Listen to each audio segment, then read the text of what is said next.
celoso, que visito la maldad de los padres sobre los hijos hasta la tercera y cuarta generación de los que me aborrecen, y que hago misericordia a millares, a los que me aman y guardan mis mandamientos. Ok, vamos a orar. Padre Santo, confiamos, Señor, en ti, buscamos, Señor, tu rostro, te damos a ti la gloria y la honra, Señor.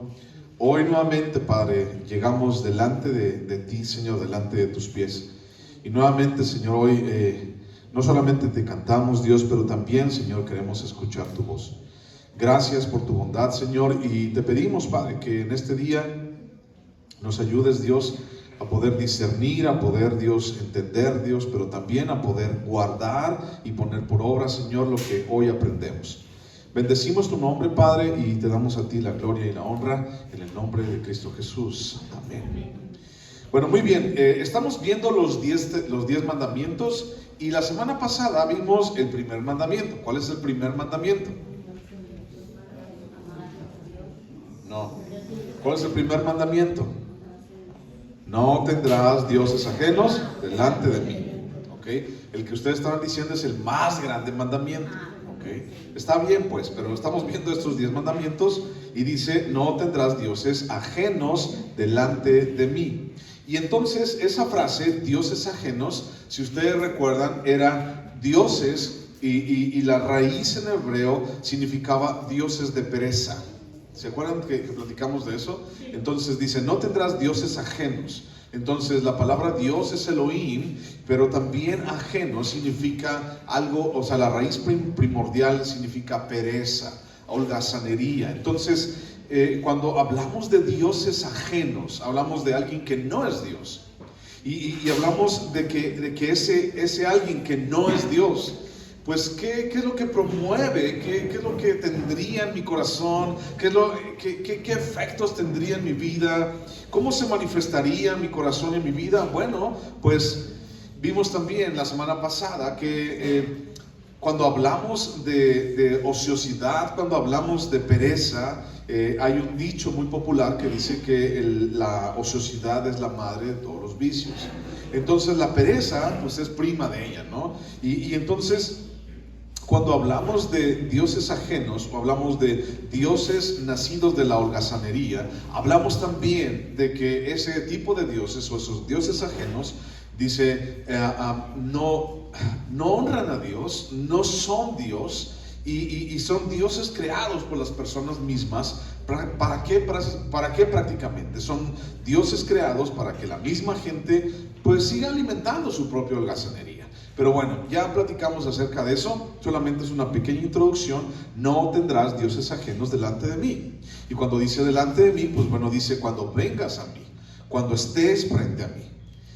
Ahora, aquí tenemos una pregunta, ya entrando en materia y entrando en el segundo mandamiento, que es: no harás para ti escultura ni imagen alguna de cosa que está arriba en los cielos, ni abajo en la tierra, ni en las aguas debajo de la tierra, y no te inclinarás a ellas, ni las servirás. Ese es el segundo mandamiento. Entonces, si no te lo sabías, pues ya apúntalos, velos apuntando. La semana pasada vimos el primero: no tendrás dioses ajenos delante de mí, y esta ocasión es el segundo: no harás para ti escultura ni imagen, nada de lo que está arriba en la tierra, debajo de las aguas, nada, y no te inclines a ellas. Ese es el segundo mandamiento.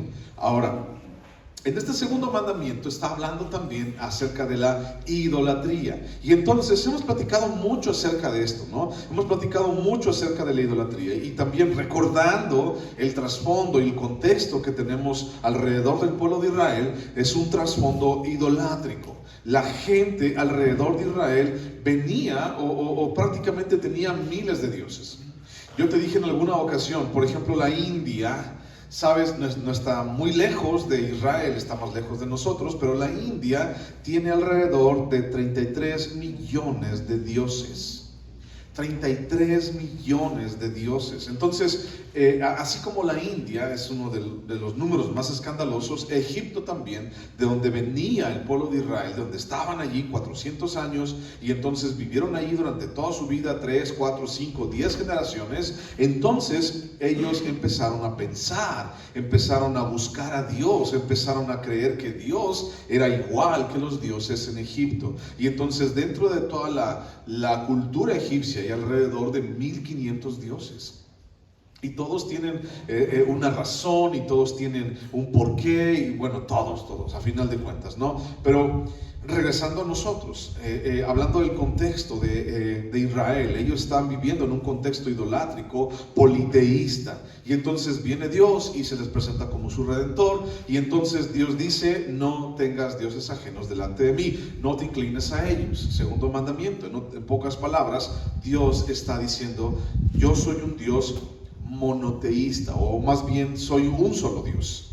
Y por eso también más adelante de Deuteronomio, en capítulo 6, podemos ver que Dios le está diciendo al pueblo de Israel: tienes un solo Dios, Israel, es nada más uno, nada más. Esto se refiere a una cultura monoteísta, es decir, un solo Dios.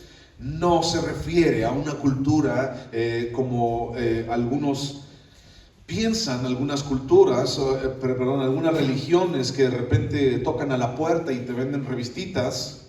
No significa que solamente hay un Dios y nada más es Jehová, ¿ok?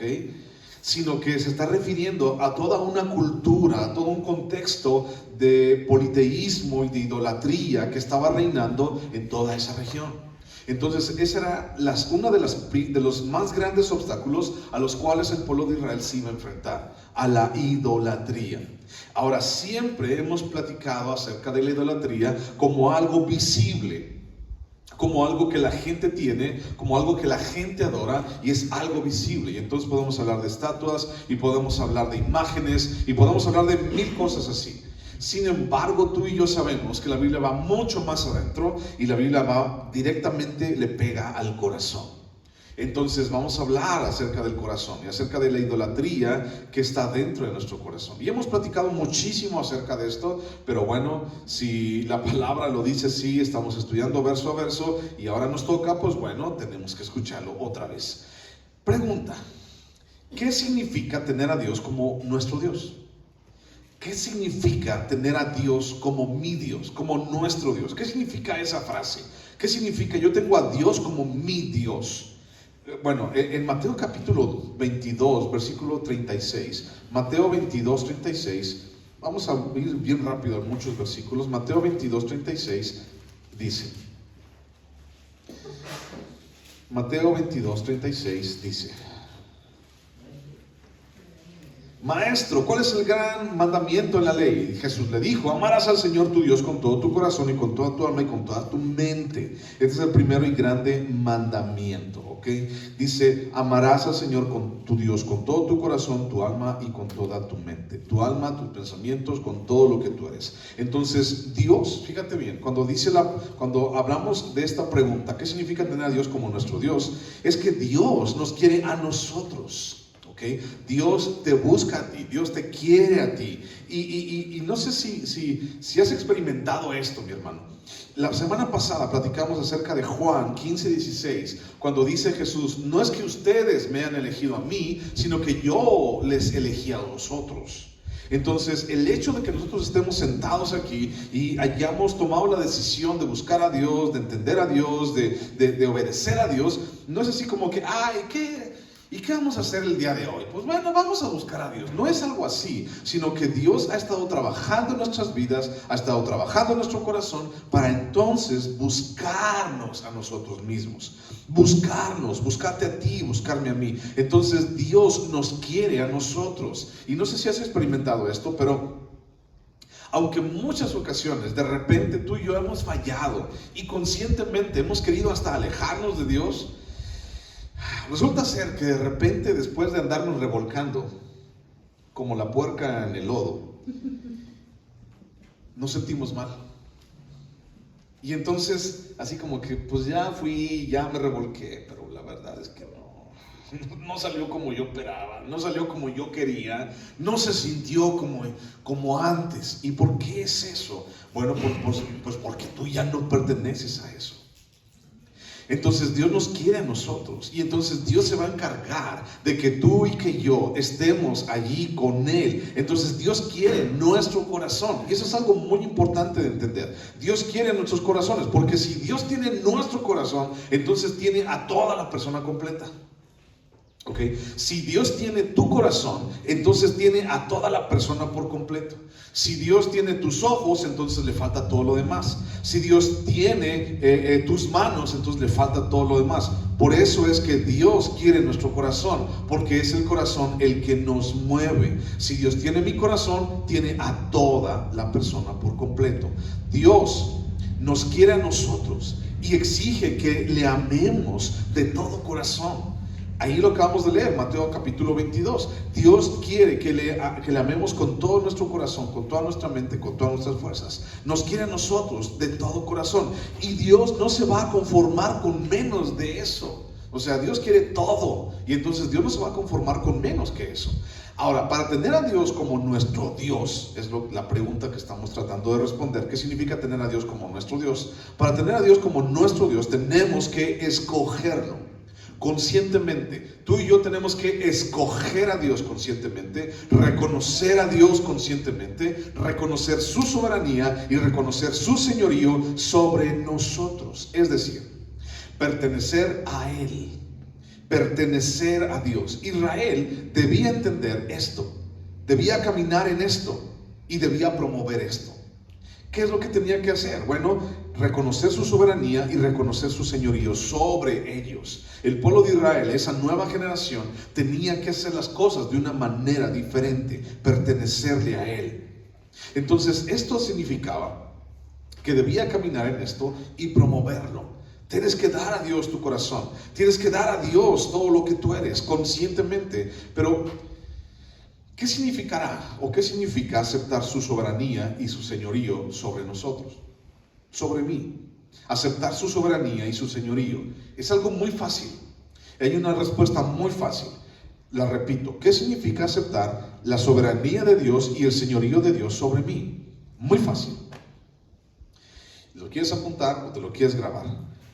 Significa dejar de decidir yo y cederle el control de mi vida a Dios. Bien fácil. Dejar de decidir yo y cederle el control a Dios de mi vida. Ahora, es algo muy fácil de definir, es algo muy fácil de decir, pero la verdad, como seres humanos y la verdad viviendo en esta carne, es difícil morir a mi carne. Es difícil ceder mi voluntad. Es difícil ceder mi voluntad aún inclusive a alguien o a algo que yo no puedo ver. ¿Cómo es que yo voy a decidir darle mi vida y mi corazón y todo lo que soy a algo que no lo puedo ver y que a lo mejor no se ha manifestado delante de mí, a algo que tal vez yo nunca voy a ver en toda mi vida? ¿Cómo es posible que yo le entrego entrego el señorío y la soberanía de mi corazón a eso? A Dios mismo. ¿Cómo es posible que pase eso? Dejar de decidir yo y ceder el control de mi vida a Dios. ¿Cómo? ¿Cómo pasa eso? Bueno, es algo consciente, escogerlo reconociendo conscientemente. Sin embargo, como te decía, es difícil para las personas. El pueblo de Israel tenía que ejercer esto. El pueblo de Israel tenía que ejercitarse y promover esto y caminar en esto todos los días, cada día. En Gálatas capítulo 2, versículo 20, ¿alguien te acuerda que dice? Ya no vivo yo, sino vive Cristo en mí. Y lo que ahora vivo en la carne, lo vivo en la fe del Hijo de Dios, el cual me amó y por mí se entregó. Ahora, ya no vivo yo. Todo el contexto bíblico nos habla acerca de ya no vivir yo, de morir a mí mismo. Todo el contexto bíblico nos habla acerca de que el tú, el yo, el de nosotros, ese tiene que morir. Y entonces tengo que empezar a vivir conforme a lo que Dios quiere, conforme a lo que Dios me manda, conforme a lo que a donde Dios me mande, para allá voy. Entonces imagínate 40 años de un pueblo de Israel que estaba dando vueltas en el desierto, así como yendo al gimnasio espiritual prácticamente. Quiero que ustedes hoy acampen aquí. Y entonces el pueblo de Israel, escuchando la voz de Dios, aquí está, ¿no? Y entonces un mes después, quiero que vayan 1 kilómetro más adelante y acampen allá. Y ahí va el pueblo de Israel, 40 años en el gimnasio espiritual, tan solo para poder entender que el señorío y la soberanía le pertenecen a Dios, que Él rescató mi vida de la esclavitud, solamente para entender que mi voluntad ya no es mi voluntad, sino es su voluntad sobre mi vida, que mi vida ya no me pertenece, por así decirlo. 40 años ejercitándose, 40 años haciendo este tipo de ejercicios, obedeciendo a Dios precisamente para poder llegar a la tierra prometida y entonces ejecutar la voluntad de Dios y entonces ceder el control de su vida, de todo un pueblo, delante de Dios, el Rey justo, soberano, el Rey, el Señor. Ahora, para nosotros como hijos de Dios, para nosotros que ya no somos el pueblo de Israel, pero sí somos su iglesia, esto es algo que de repente sigue siendo una piedra en el zapato. Es algo que de repente nos cuesta mucho trabajo. Es algo que de repente decimos, bueno, ¿cómo va a ser esto posible? ¿Cómo es que yo lo voy a hacer en mi vida? Me ha costado trabajo. La verdad, pastor, es que muchas veces he fallado en darle el señorío y el señorío y la soberanía de Dios, a darle el trono a Dios de mi corazón. Es la verdad. Y te digo algo, todos fallamos. Todos, absolutamente todos hemos fallado en dárselo. Sin embargo, Dios sigue insistiendo. Y sin embargo, y después de habernos revolcado como la puerca regresa a revolcarse, Dios sigue intentando ganar tu corazón. Dios sigue intentando una vez más encontrar el 100% de tu corazón para Él. Dios sigue intentando nuevamente a través de una cosa, a través de otra cosa. Dios sigue intentando encontrarte en adoración y en amor pleno para Él. Dios lo sigue haciendo. Ahora la pregunta sería, ¿por qué? ¿Qué tengo yo de especial? ¿Qué tengo yo de especial en que Dios esté en mi vida o en que Dios me busque a mí? ¿Qué tengo yo de especial?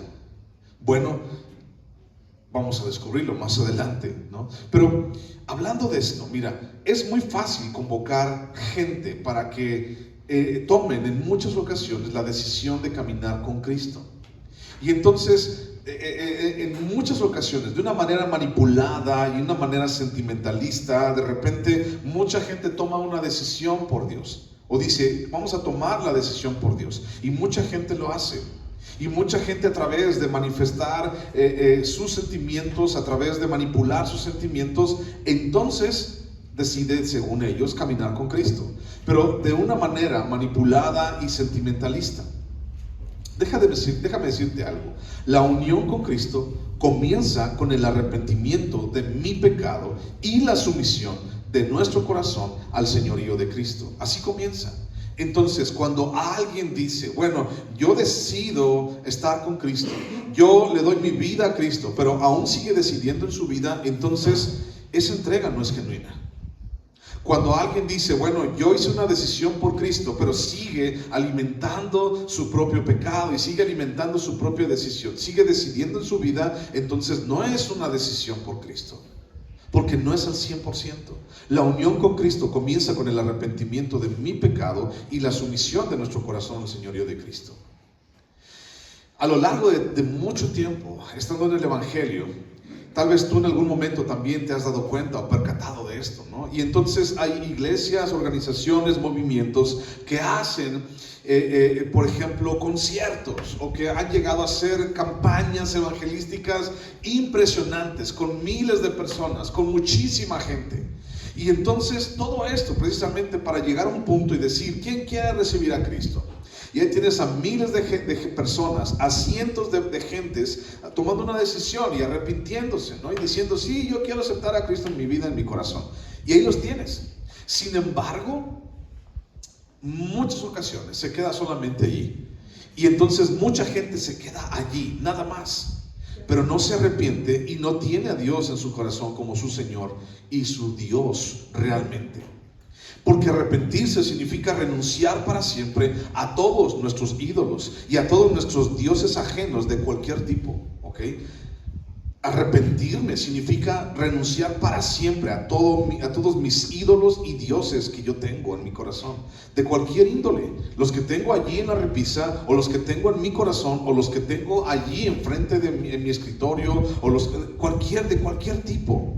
Lo más interesante es que en todos estos dioses ajenos encontramos, fíjate bien, Dios dice, bueno, yo quiero que te entregues a mí de todo corazón, Mateo 22, 36 al 37, y me amarás con todo tu corazón. Bueno, y entonces lo más interesante de esto, y de que, bueno, es que yo no quiero ceder mi voluntad a Dios. Cuando decimos, bueno, ¿qué significa aceptar su soberanía y su señorío? Bueno, yo le doy todo, ya no vivo yo, ya no voy a decidir yo, sino decide Él.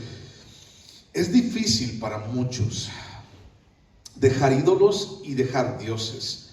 Y no hablando de los que están en las repisas, junto a una veladora, sino más bien esos dioses que nadie puede ver, pero que tú sabes que tienes y que yo sé que tengo. ¿Y qué significa un Dios ajeno? ¿Qué significa eso? Vimos la semana pasada, cualquier cosa que cautive tu atención, cualquier cosa que esté por encima de Dios, cualquier cosa que manipule y que controle tu voluntad misma, puede ser llamado un Dios. Y entonces podemos entender que hay personas, podemos entender que hay situaciones, podemos entender que hay objetos, podemos entender que hay un sinfín de cosas las cuales pueden ser un ídolo o un Dios ajeno. Entonces, ¿por qué, por ejemplo, una situación?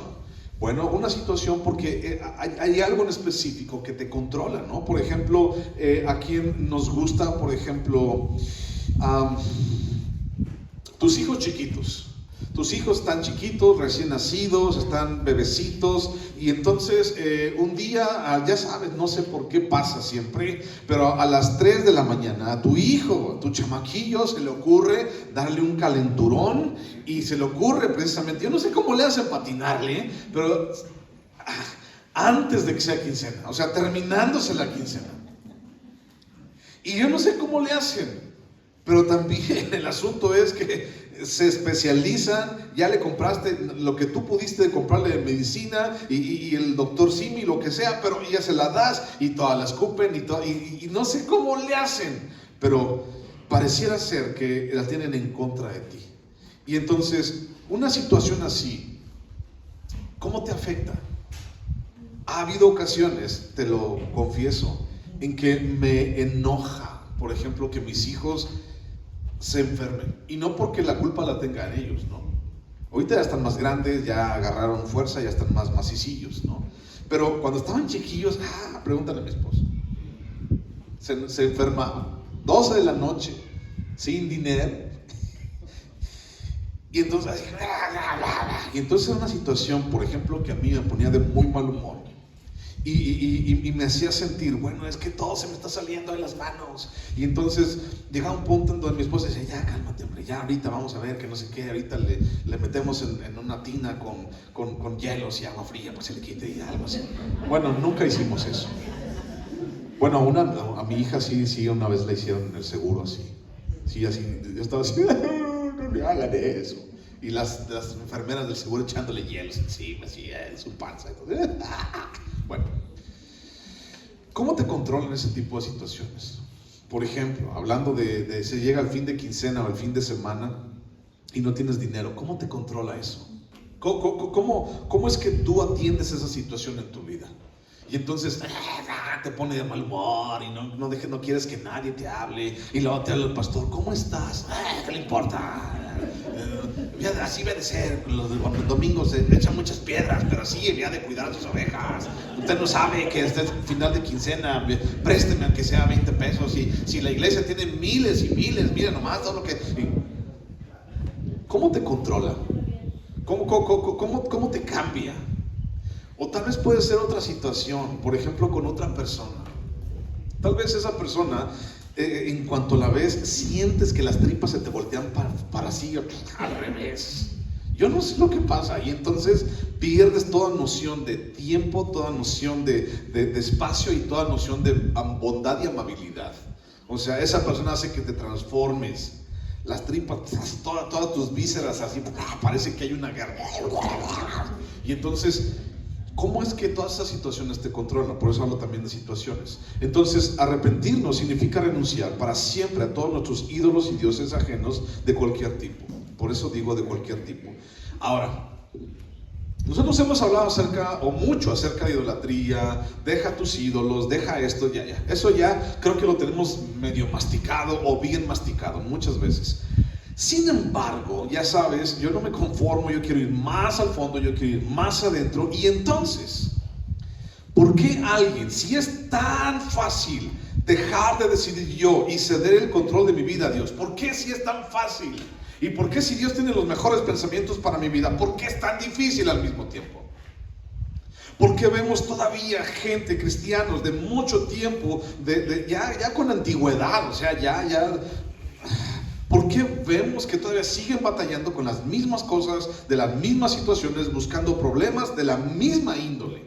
¿Por qué todavía no podemos dejar de muchas situaciones? ¿Por qué todavía? ¿Por qué? Lo más interesante de todo esto, acerca de ceder mi decisión a Dios, algo que no puedo ver, lo más interesante de esto es que en estos dioses ajenos encontramos, fíjate bien, ¿por qué la gente no quiere dejar? Bueno, ya dejó el de la repisa, ¿no? Ya dejó de ir a San Juan cada año. Eso ya es ganancia. Pero aún siguen los que están adentro de mi corazón. Algo que no puedo ver, pero que me sigue controlando. Ahora, ¿por qué muchas veces no queremos desnudar lo que hay aquí? ¿Y por qué muchas veces nos cuesta tanto trabajo?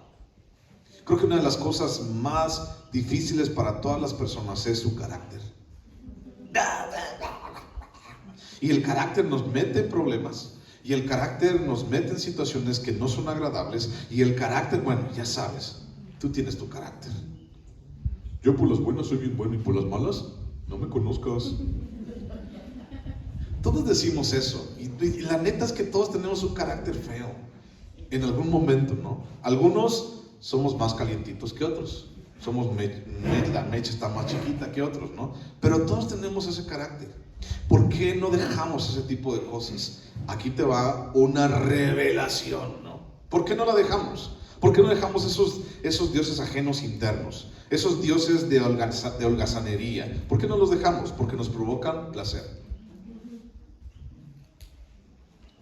Si estás apuntando, ¿no? O si no, grábatelos. Porque me provocan placer. Por eso no estoy dispuesto a dejarlo. Porque me provocan reconocimiento. Porque lo que tengo adentro me hace sentir más que los demás. Porque me provocan valoración. Nadie en esta vida me quiere, nada más esta situación. Y en esta situación es de la manera como yo me siento valorizado. Porque en esos dioses o en esas situaciones encuentro méritos. Y entonces esos méritos me hacen entender que ahí la llevo. Me hacen ver un avance, me hacen ver cosas, ¿no? Y entonces para mí es difícil dejarlo. ¿Por qué es tan difícil ceder mi decisión y renunciar a todos esos dioses? Porque en esos dioses internos y ocultos encuentro libertad de hacer lo que yo quiera y se me hinche la regalada gana, sin que nadie me diga nada. Porque dentro de esos dioses internos y que no quiero todavía ceder ni renunciar a ellos, no tengo que dar cuentas a nadie. ¿Te ha tocado eso? No tengo que dar cuentas a nadie. ¿Sabes que una de las cosas, fíjate, hemos hecho muchísimos discipulados como iglesia, como grupo, hemos hecho discipulados de una cosa, de otra, bla, bla, bla, y está muy fácil, está muy chido cuando de repente, pues, bueno, estamos ya en el discipulado y todos ya saben, y entonces vamos a hacer esto, y la historia de la iglesia, y no, y qué padre, y escuchar, y no, wow, qué padre es esto, y método inductivo, pero hay una constante, y me di cuenta de esta hace mucho tiempo. Algunos de ustedes se acuerdan cuando hace ya muchos años promovimos un proyecto para personas con adicciones que se llamaba Filemón. ¿Alguien se acuerda de ese proyecto? Ok, bueno. Todo iba bien, el proyectito Filemón. Todo iba bien. No, que mira que la dependencia, no, que mira que esto, no, que mira que todo iba bien. Hasta que llegamos a un punto en donde la puerca torció el rabo. Y ese punto fue: el siguiente capítulo se trata de rendición de cuentas. ¿Por qué? ¿Por qué ya íbamos tan bien? ¿Por qué rendición de cuentas? Porque eso es algo de los seres humanos que no nos gusta hacer. Cuando llega mi esposa y me dice: ¿ya lavaste los trastes? ¿Por qué? Yo los voy a lavar cuando yo tenga ganas. ¿Por qué me está diciendo? Bueno, es una exageración de cómo se lo digo, ¿no? Sí, porque pues aquí en el púlpito sí lo puedo decir bien machín, pero ya en la casa, pues, si al ratito los lavo, espérate. ¿No? Bueno, pero ¿me entiendes? ¿Y por qué no has lavado aquí? ¿O por qué no has limpiado aquí? ¡Ay!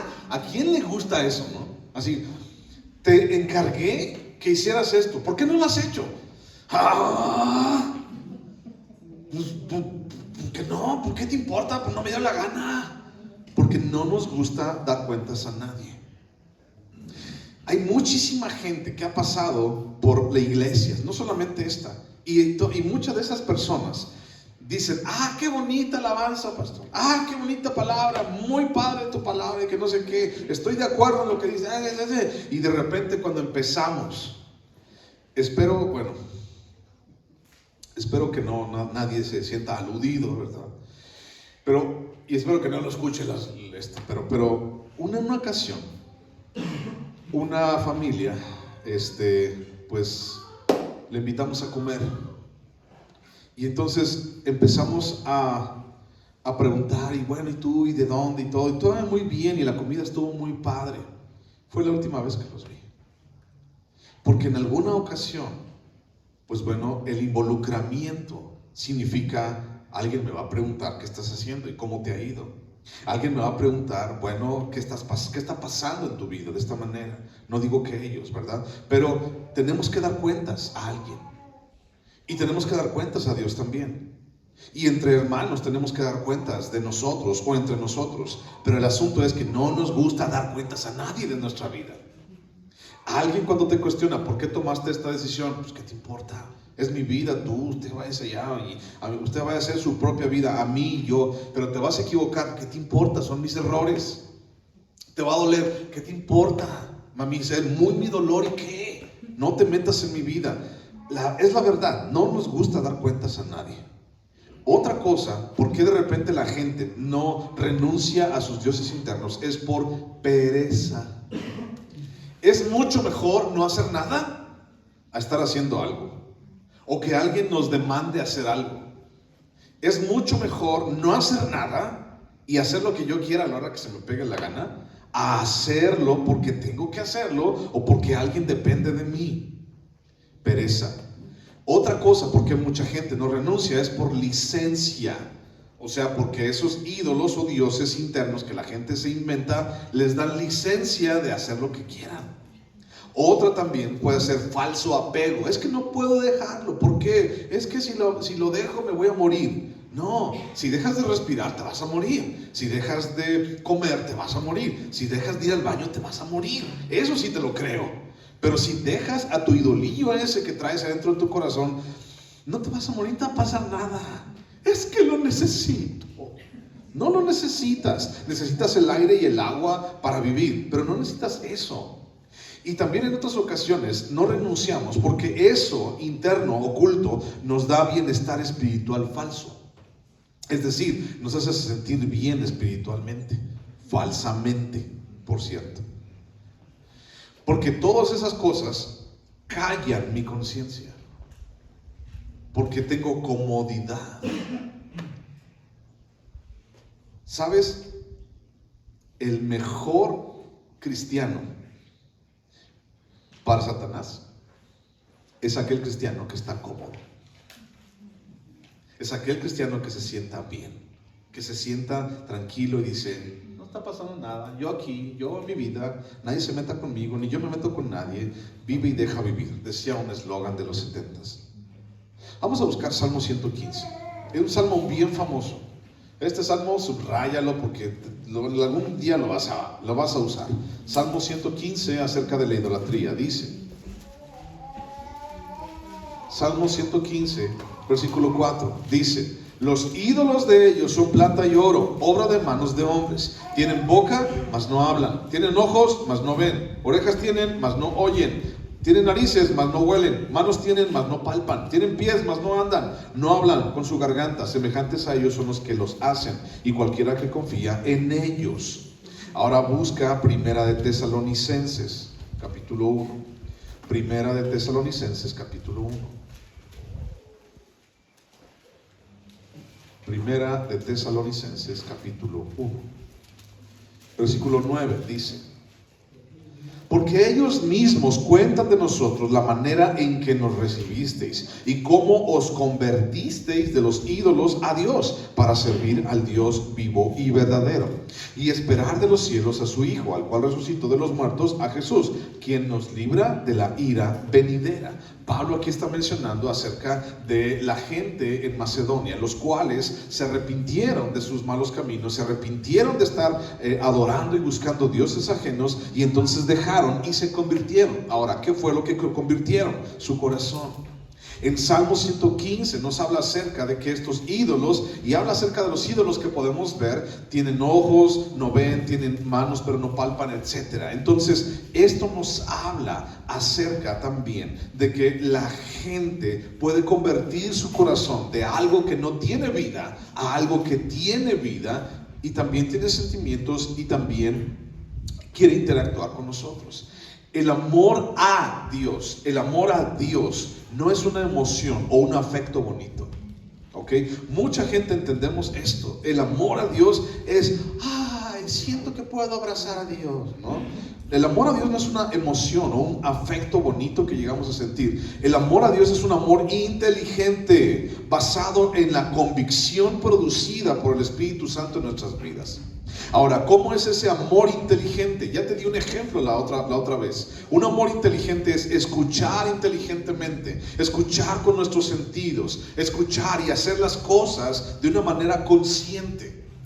Hicimos ya ese ejercicio. Y entonces un amor inteligente no es un amor que va a la universidad o un amor que se saca puros dieces. Un amor inteligente es una persona que en ese amor tiene todos sus sentidos bien orquestados y todos sus sentidos bien abiertos, y sabe lo que está haciendo para con Dios. No es así como que, yo no sé lo que estoy haciendo. No, sabes conscientemente lo que estás haciendo con Dios. Por eso dice, me adorarán en espíritu y en verdad. En verdad significa de una manera inteligente, basada en convicción. ¿Y quién te da esa convicción de adorar al verdadero Dios? El Espíritu Santo. Y el Espíritu Santo es el que te convence de que aunque no lo ves, allí está frente a ti. De que aunque no lo ves, está en tu corazón. De que aunque no lo ves, Él escucha tus oraciones y tus ruegos. Dios quiere nuestro corazón, porque la conversión que no llega al corazón es una conversión falsa. La conversión que no llega a mi corazón es una conversión falsa. Y hay gente que puede cambiar su forma de vestir, hay gente que puede cambiar su forma de hablar, hay gente que puede cambiar su lugar de residencia, hay gente que puede cambiar mil cosas, pero si no cambia su corazón, entonces su relación con Dios es falsa. Su adoración a Dios es falsa. Su arrepentimiento y su conversión son falsos. Porque lo que Dios busca es cambiar mi corazón. En el libro de Ezequiel, no lo busquen, no vamos a ir para allá, pero el libro de Ezequiel dice que Él cambiará nuestro corazón de piedra y entonces pondrá en nosotros un corazón de carne totalmente diferente. La conversión que no llega a mi corazón es una conversión falsa. En todo el contexto bíblico, Dios nos enseña el verdadero amor y el amor que quiere de nosotros.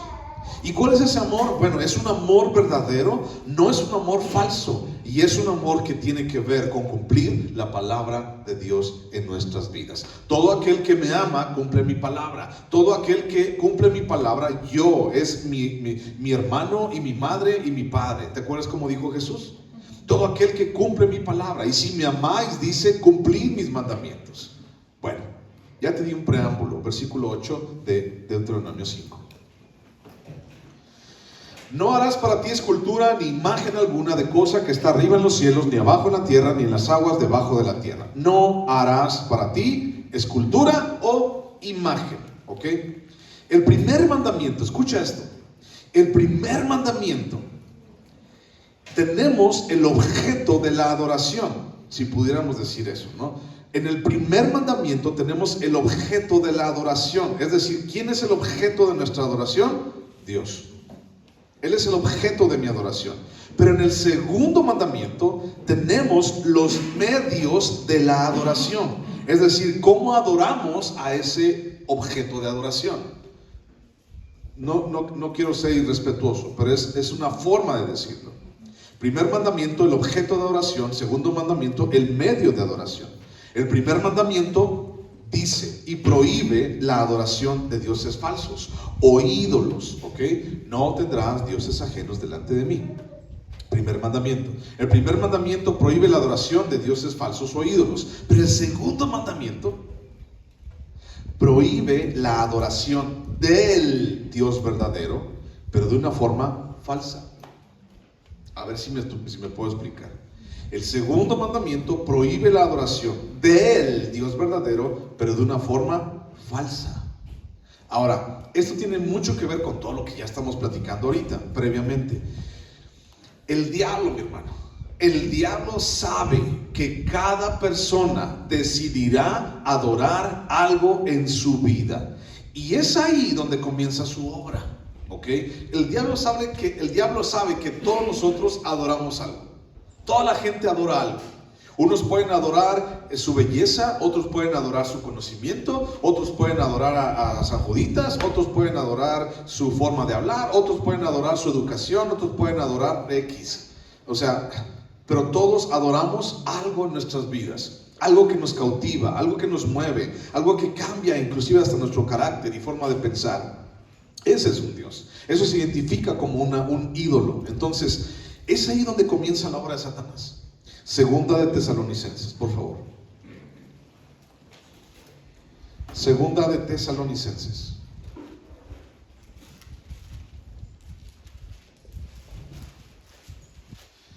Capítulo 2, versículo 3. Segunda de Tesalonicenses 2:3. Fíjate bien lo que dice. ¿Lo tienen ya? Dice, nadie os engañe en ninguna manera. Cuando dice nadie, incluye el diablo. Que tampoco el diablo te engañe en ninguna manera, porque no vendrá sin que antes venga la apostasía y se manifieste el hombre de pecado, el hijo de perdición, el cual se opone y se levanta contra todo lo que se llama Dios o es objeto de culto, tanto que se sienta en el templo de Dios como Dios, y que dice ahí, haciéndose pasar por Dios. ¿No os acordáis que cuando yo estaba todavía con vosotros os decía esto? Y ahora vosotros sabéis lo que lo detiene, a fin de que a su debido tiempo se manifieste. Porque ya está en acción el ministerio de la iniquidad, solo que hay quien al presente lo detiene, hasta que él a su vez se ha quitado de en medio. Y entonces se manifestará que el inicuo, el anticristo, a quien el Señor matará con el espíritu de su boca y destruirá con el resplandor de su venida. Inicuo, cuyo advenimiento es por obra de Satanás, con gran poder y señales y prodigios mentirosos, y con todo engaño de iniquidad para los que se pierden, por cuanto no recibieron el amor de la verdad para ser salvos. Por esto Dios les envía, fíjate lo que dice, Dios les envía un poder engañoso para que crean la mentira, a fin de que sean condenados todos los que no creyeron a la verdad, sino que se complacieron en la injusticia. Dios les permite un poder para mentir, un poder para que la gente crea, y que la gente crea que es Dios el que está adorando. Segunda de Corintios 11, búscalo. Segunda de Corintios 11.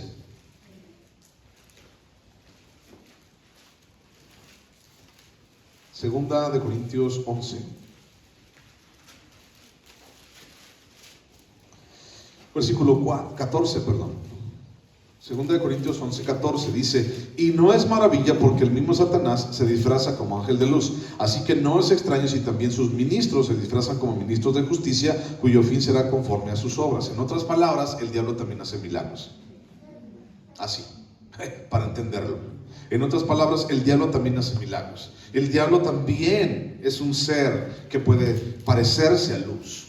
Es un ser que puede engañar y ha estado engañando a la humanidad durante miles y millones de años. O sea, es algo muy loco este asunto, porque el diablo mismo se ha hecho pasar por Dios y sabe que cada persona va a decidir adorar algo en su vida, y que cada persona va a querer levantarle un altar a lo que adora. Y entonces, si el diablo, que es bien astuto, porque dicen ahí que Satanás es más sabe el diablo por viejo que por diablo, Satanás siempre ha querido imitar a Dios. Ha querido imitar su poder, ha querido imitar sus señales, ha querido imitar su imagen, ha querido imitar sus milagros, pero nunca ha querido ni ha podido imitar su sacrificio a través de Jesús. Pero todo lo demás sí. Lo ha querido imitar y lo hace, ¿saben qué? Lo hace muy bien. Es un maestro de la mentira. Entonces, imita señales, imagen, sus milagros. Si tú te acuerdas, vamos un poco para atrás y vemos a Moisés en las 10 plagas. Moisés en las 10 plagas. Entonces Dios le dio un palo prácticamente y dice: con este palo tú vas a convencer a el faraón, y entonces lo vas a echar allí y se va a convertir en una culebra. Y entonces el faraón dice: no me espantas, Moisés, a ver, ustedes vengan. Y entonces vienen los magos y dicen: ellos también saben hacer eso. Y entonces pum, también sus báculos los avientan al suelo y se convierten en 2 serpientes. Y entonces la serpiente de Moisés pues, se come a las otras 2. Y dice: no me impresionas, Moisés. El diablo también imita eso. ¿De dónde sacó el poder Moisés para convertir un palo en una serpiente? De Dios. ¿De dónde consiguieron los brujos el poder para convertir sus palos en serpientes? De Satanás. Luego dice: toca con tu báculo las aguas del Nilo y entonces se van a convertir en sangre. Y ahí tienes a Moisés convirtiendo las aguas en sangre. Y entonces dice el faraón: no me impresionas, porque también mis brujos lo saben hacer, y también lo hacen, y cosas así. Entonces Satanás también imita a Dios y sabe hacer milagros y señales y prodigios. Y entonces lo vimos allí en 2 Tesalonicenses: para que al final de los tiempos muchos sean engañados. Pero dice Pablo: no te dejes engañar. Hay muchas cosas que son falsedad y que son mentira en este mundo. Y una de las cosas preferidas para que sean mentira es precisamente el asunto de Dios. Todo lo que tiene que ver con Dios, todo lo que se sienta en el trono de Dios. Y dice allí que imita todo lo que Dios hace. El problema es que es más astuto de lo que sabemos o de lo que creemos. Y no solo imita a Dios en su imagen, sino que también imita a Dios en sus sentimientos y en sus emociones, en los dones espirituales, en las palabras, de la forma que habla. Engaña inclusive a las personas y a los cristianos con religiosidad. Nos engaña con sacrificio, nos engaña con ofrenda, nos engaña con conocimientos, nos engaña con convicciones, nos engaña con liturgias, nos engaña con show. Nos engaña con reconocimiento, con fama, con crecimiento, con comodidad. ¿Y qué les dije hace ratito? Para Satanás no hay mejor cristiano que el que está guardadito adentro de una iglesia.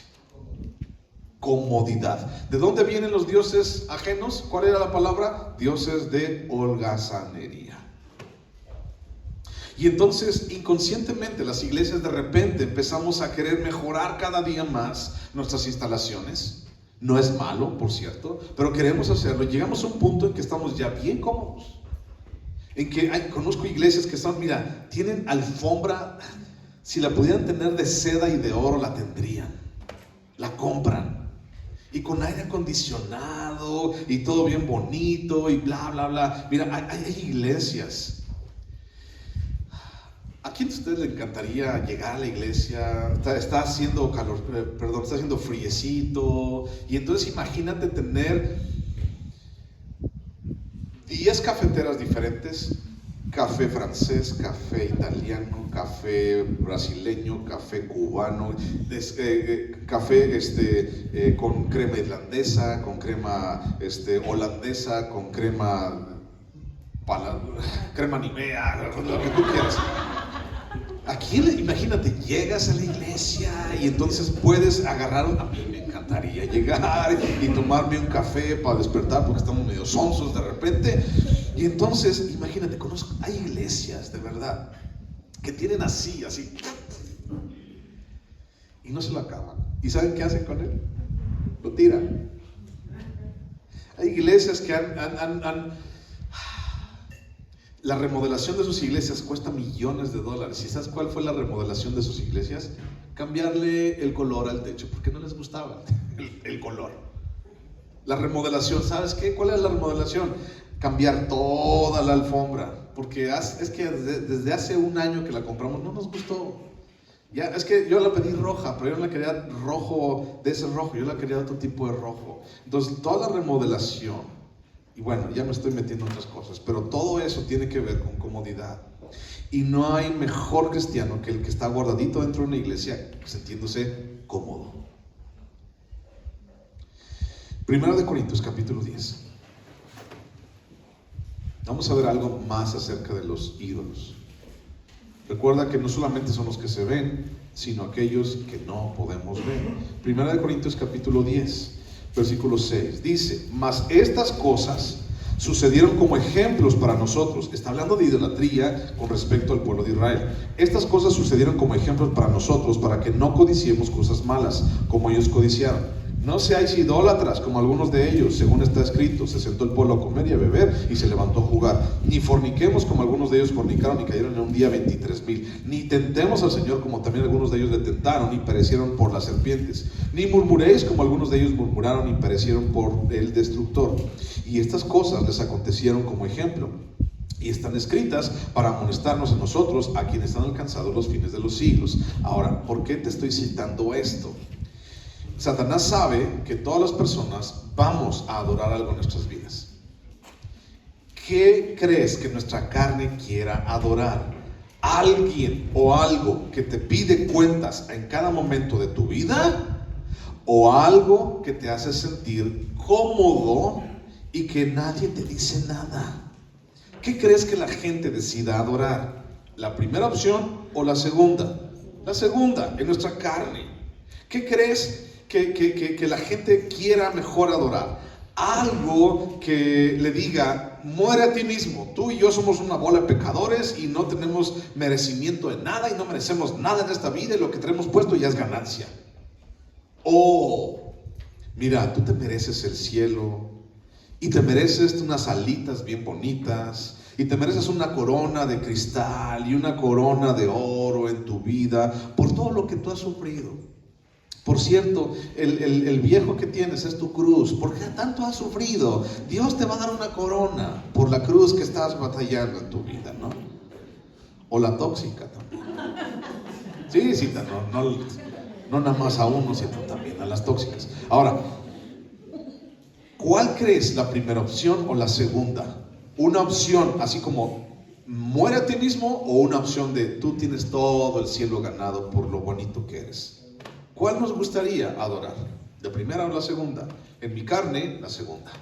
Las segundas opciones. Y el diablo se ensaña en eso. Y por eso dice: no seáis idólatras. ¿Y por qué dice acerca de la idolatría? Porque muchos de ellos se quejaron. Porque muchos de ellos murmuraron. Lo estamos leyendo ahorita. Porque muchos de ellos fornicaron. Porque muchos de ellos bla, bla, bla. ¿Y por qué hicieron esto delante de los ojos de Dios? Porque no les gustaba la voluntad de Dios en medio del desierto para sus vidas. No les gustaba lo que Dios les decía, y entonces querían o preferían seguir una creencia, seguir un Dios que sí los apapachara, que sí los llevara a Disneylandia a dar la vuelta y no a un desierto, como Dios los llevó en medio del desierto. Sigo en 1 de Corintios capítulo 10. Fíjate lo que viene a continuación. Ahora el versículo 14 dice: por tanto, amados míos, ¿qué dice allí? Júntate con los de la idolatría. Por lo tanto, amados míos, promoved la idolatría. Esconde tu idolatría. Ama la idolatría. Dice: huye. Y huye significa no cuando quieras, no ahorita. Huye significa ya, córrele, levántate y déjate así como estés. Huye, ya tal cual. ¿Por qué? ¿Por qué Dios dice en este contexto huye? Versículo 19. ¿Qué digo pues? ¿Que el ídolo es algo? ¿O que sea algo lo que se sacrifica a los ídolos?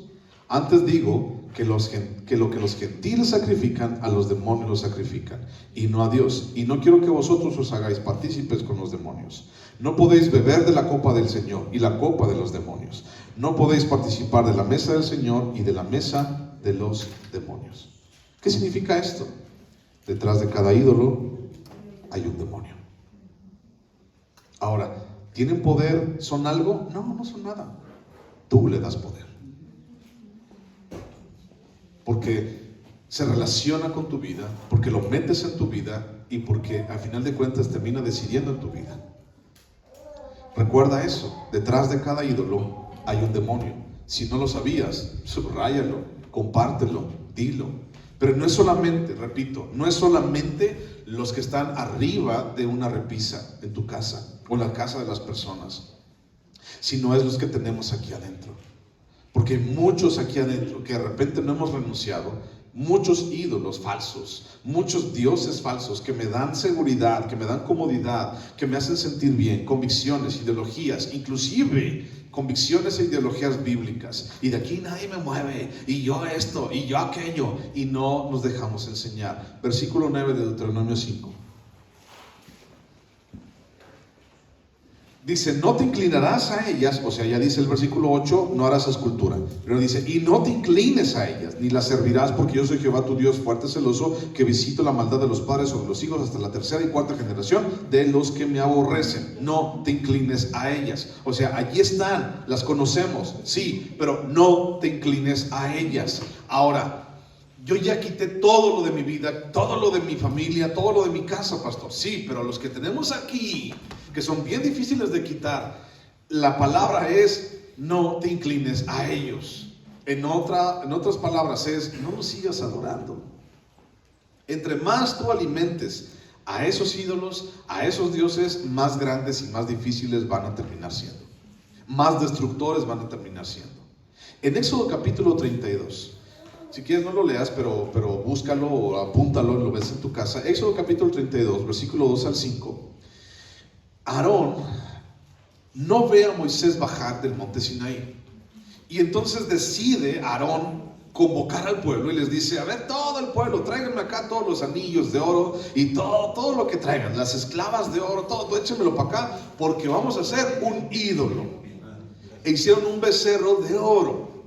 Y entonces, lo más impresionante de todo este capítulo no es que hayan adorado al becerro de oro, no es que se hayan hecho un becerro de oro y que hayan caído en desenfreno inmoral en frente de ese becerro, sino que lo más triste y lo más duro de este pasaje es que Aarón dice, Israel, este es tu Dios que te sacó de la tierra de Egipto. Mañana celebraremos a Jehová porque nos sacó de la tierra de Egipto.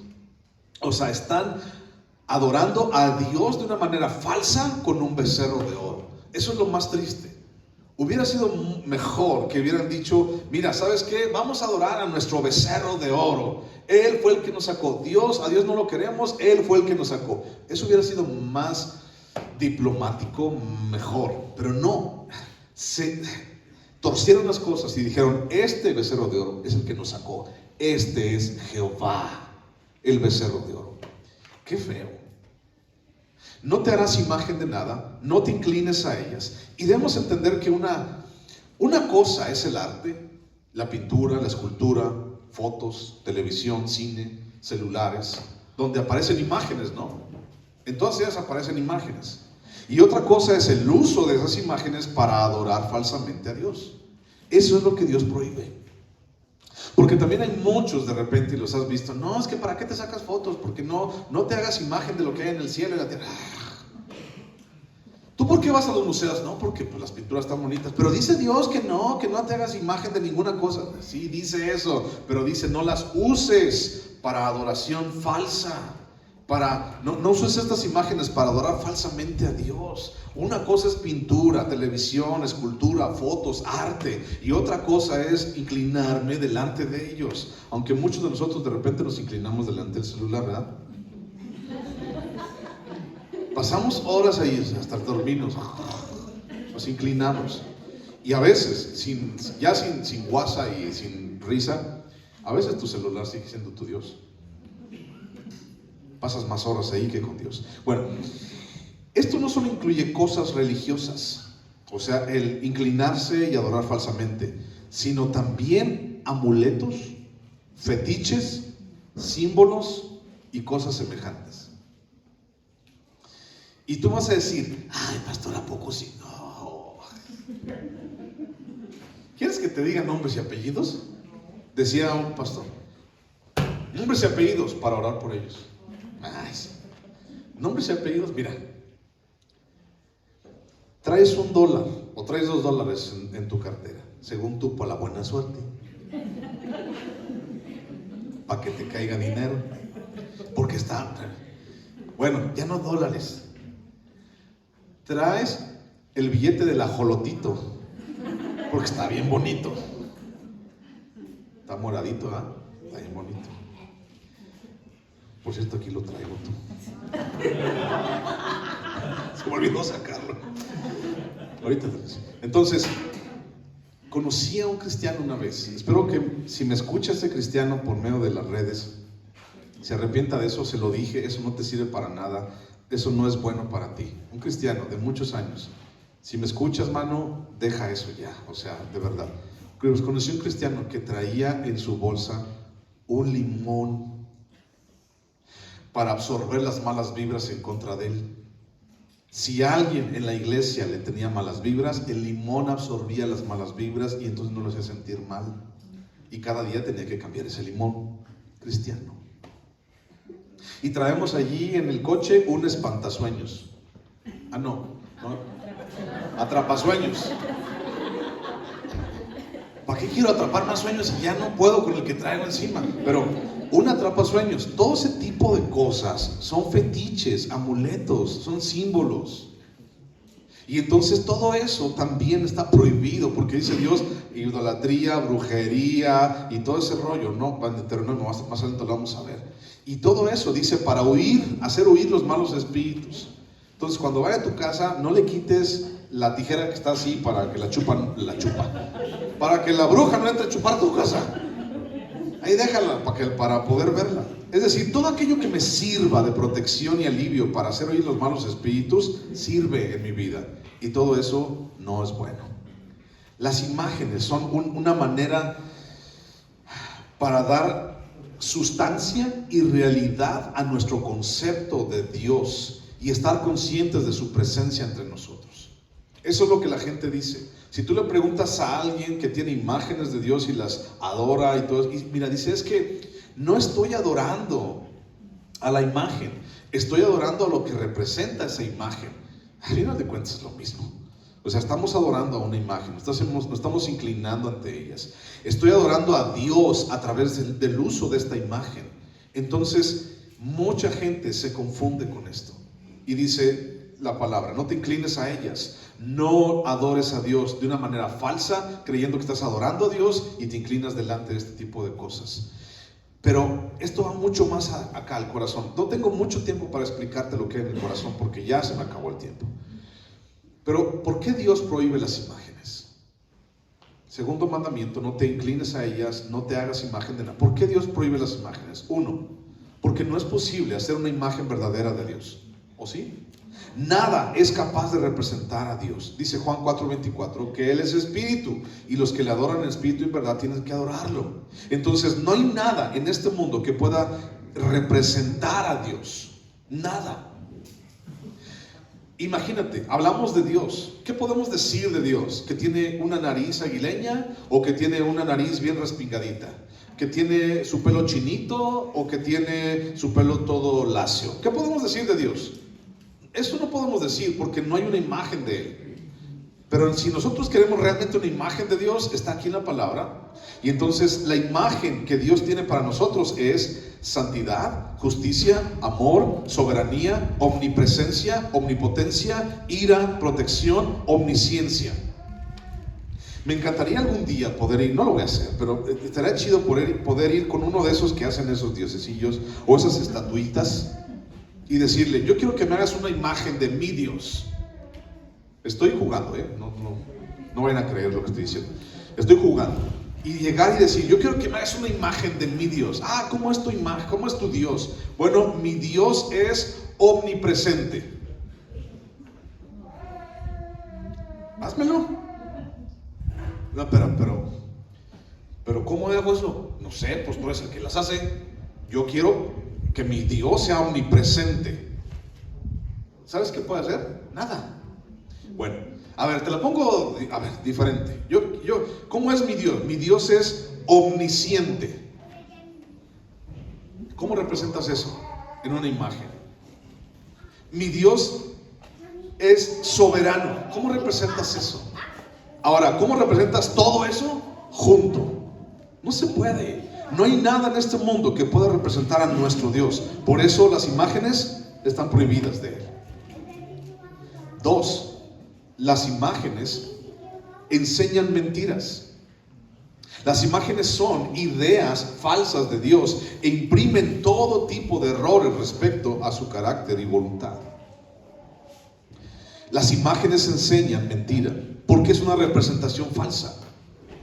Y entonces las imágenes limitan a Dios a un cuadrito, limitan a Dios a una estatuita, distorsionan el carácter de Dios, obscurecen la verdad de Dios. ¿Por qué no imágenes? Porque nos enseñan mentiras. Dice Habacuc capítulo 2, versículo 18 al 20, que estas imágenes nos enseñan a mentir. 3. ¿Por qué no imágenes? Porque destruyen la naturaleza verdadera de la adoración. Millones y millones de personas se han inclinado delante de ídolos. Lo vemos cada rato. Y en un mes, exactamente en un mes, de aquí para adelante, vamos a ver una de las peores. Millones de personas se han inclinado ante ídolos. Han besado los pies de esos ídolos. Pero nunca, ninguno de ellos se ha inclinado o se ha sometido al verdadero Dios. ¿O sí? No lo creo. Aunque te digan, es que es una representación de Dios y no adoro la imagen, adoro lo que representa, pues es lo mismo. A final de cuentas, nunca te has sometido al verdadero Dios, nunca le has ido a besar los pies a Dios. ¿Por qué? No se puede. Si tú realmente quieres conocer la imagen de Dios y entonces recibe a Cristo, y el día que venga y llame tu nombre, y entonces vas a conocerlo realmente, y voy a poder conocer sus ojos tan bellos, y voy a poder conocer sus manos tan bellas que estuvieron clavadas por mí en la cruz, y voy a poder ver sus pies que caminaron tanto para que yo pudiera tener el evangelio en mis manos, y que caminaron tanto para que yo pudiera escuchar de que Él murió y resucitó por mí al tercer día, y que me da vida eterna, y que resucita mi corazón podrido, humillado y perverso. Algún día lo voy a ver, si en realidad quieres verlo, pero vente de este lado. No hay nada en el mundo que pueda representar eso, nada, porque destruyen la verdadera naturaleza de la adoración. Y 4, ¿por qué no imágenes? Porque Dios no se ha revelado a través de imágenes, sino a través de Jesús y la palabra escrita. Por medio de la palabra de Dios, de la Biblia y de Jesús, Dios se ha revelado al ser humano. Al entrar en una revelación con Dios, lo hacemos con alguien vivo. Dios no está muerto. Y entonces cuando la gente va y adora a un ídolo que no tiene, que tiene orejas pero no oye, está muerto, no tiene vida, no tiene espíritu, no tiene voluntad, lo dejas allí en una repisa y ahí se queda por siempre y para siempre. Pero mi Dios no, Él tiene voluntad propia, es soberano, Él es justo, Él es amoroso, Él es toda justicia, amor, soberanía, omnipotencia, y Él no está limitado a un cuadrito, a una estatuita o a una medallita chiquita así. Acá la traigo, ¿no? O adentro de un escapulario. No está limitado a eso, porque mi Dios está vivo y no muerto. ¿Y qué significa que está vivo? Que necesito una relación con Él. Y Dios me pide cuentas de mi vida. A ver, Alejandrito, tú muy salsa, ¿no? Diciéndole a toda la gente ahí que tiene Dios en su corazón. Pero tú, ingrato, tú malagradecido, tú mismo volteate a ver adentro de tu corazón. Y fíjate todo lo que está podrido adentro de ti. Pero no nos gusta eso. Los ídolos no solo están en templos. ¿Estás de acuerdo? Los ídolos no solamente están en templos. Y hay cristianos que dicen, es que me gusta pensar en Dios como el arquitecto, como alguien bien buena onda, y eso ya es un Dios falso. Porque te gusta pensar en Dios de tal manera, como a ti te gustaría, no como Dios realmente es. Nos han enseñado en muchas ocasiones que Dios es así como que, ay sí, Dios todo buena onda y todo, y Jesús todo amor y paz y todo el asunto. Pero no, Dios también es ira consumidor, es fuego consumidor, y no podemos estar delante de su presencia. Todo el que no conoce a Dios fabricará un Dios falso en su mente y en su corazón. El mundo está lleno de personas que sostienen y mueren a diario por ideas falsas acerca de Dios. Y la pregunta sería, ¿cuál es la imagen que tú y yo tenemos acerca de Dios? Ejemplos, ya voy a terminar. Es que Él es puro amor, Dios. Él nos ama a todos sin importarles nuestros pecados, porque Dios ama al pecador, pero no al pecado. Bueno, todo esto está, lo hemos dicho y lo hemos dicho muchas veces nosotros, pero todo esto está a medias, ¿ok? Siempre. Es que Él no castiga, Dios no castiga. Dios no manda al infierno a nadie. Dios no se enoja, Él es paciente. Dios es indulgente. ¿Qué significa eso? Que te deja hacer lo que tú quieras. Que Dios puede ser manipulado, que Dios cumple caprichos, que Dios es un Dios de bolsillo. Yo lo saco cuando yo lo necesite. Y aquí lo tengo así. Yo lo puedo hacer lo que yo quiera, ¿no?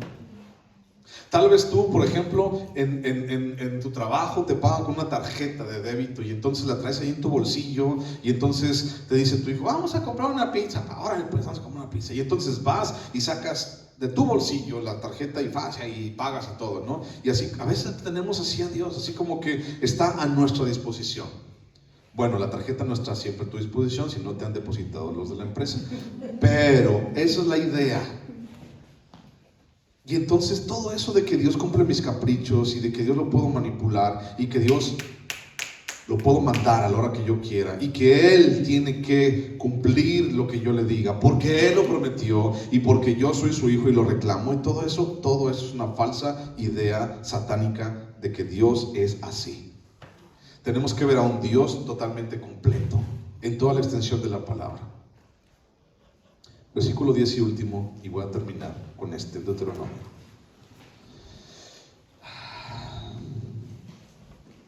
Y que hago misericordia a millares, a los que me aman y guardan mis mandamientos. ¿Cuál es la contraparte de este versículo 10? Dice que Él visita la maldad de los padres sobre los hijos. ¿Y qué es esto? Maldición, pobreza, muerte, insatisfacción, inmoralidad y etcétera. Todo esto persigue la idolatría.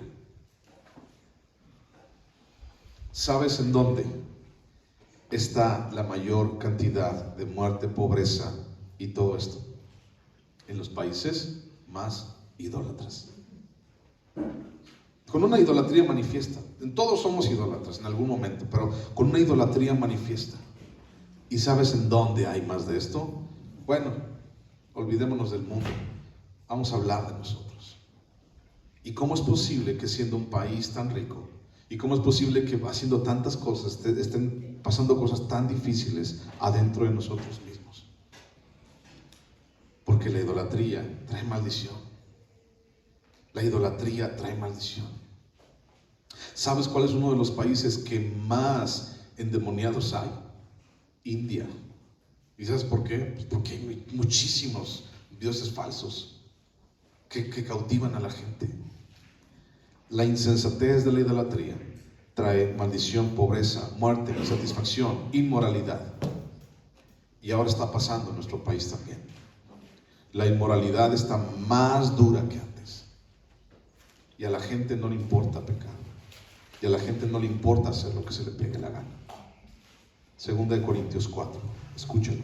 Ya encontré el ajolotito. Segunda de Corintios 4. Te dije, no mentía. Segunda de Corintios 4.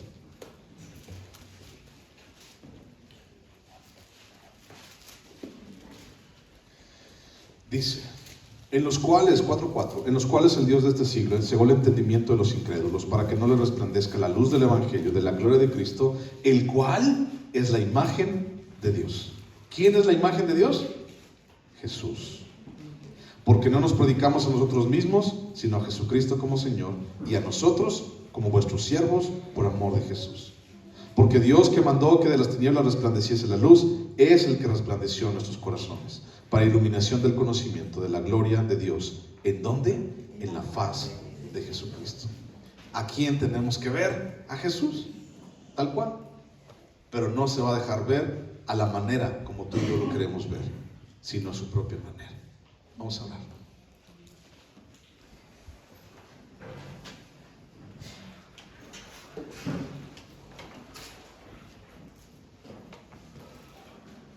Señor Dios, buscamos, Señor, tu nombre, buscamos, Señor, tu favor. Gracias, Señor, por estar con nosotros. Y gracias, Señor, porque cada día, Padre, nos enseñas. Hoy, Dios, delante de tu presencia, primero queremos pedirte perdón, Señor, porque Dios, hemos hecho en muchas ocasiones las cosas mal. Hemos buscado, Señor, tu rostro en donde no debimos de haberlo buscado. Hemos buscado ayuda donde no debimos de haberla buscado. Hemos adorado de una manera bien falsa, Señor, muchas veces. Pero hoy, Señor, yo decido adorarte a ti, el único Dios y Rey, Jesucristo. Adorarte con mi corazón, adorarte con todo lo que soy, Señor. Hoy levanto mis manos y mi corazón al único y verdadero Rey y Dios.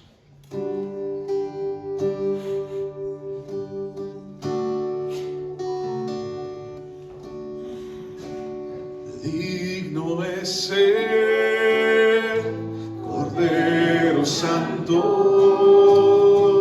Santo, Santo es Él.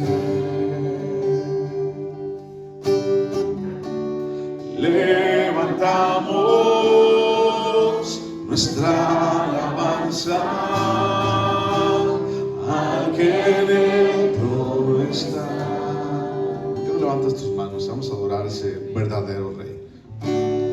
Digno es ser Cordero Santo, Santo, Santo es Él.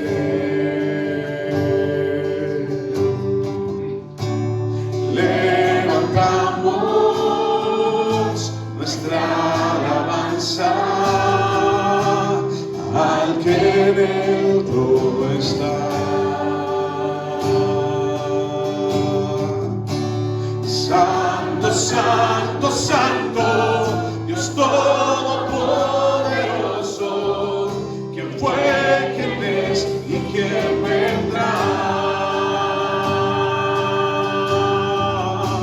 La creación hoy canta y damos gloria a Él. Tú eres digno por siempre y siempre. Santo, Santo, Santo, Dios Todopoderoso, ¿quién fue, quién es y quién vendrá? La creación hoy canta y damos gloria a Él. Tú eres digno por siempre y siempre.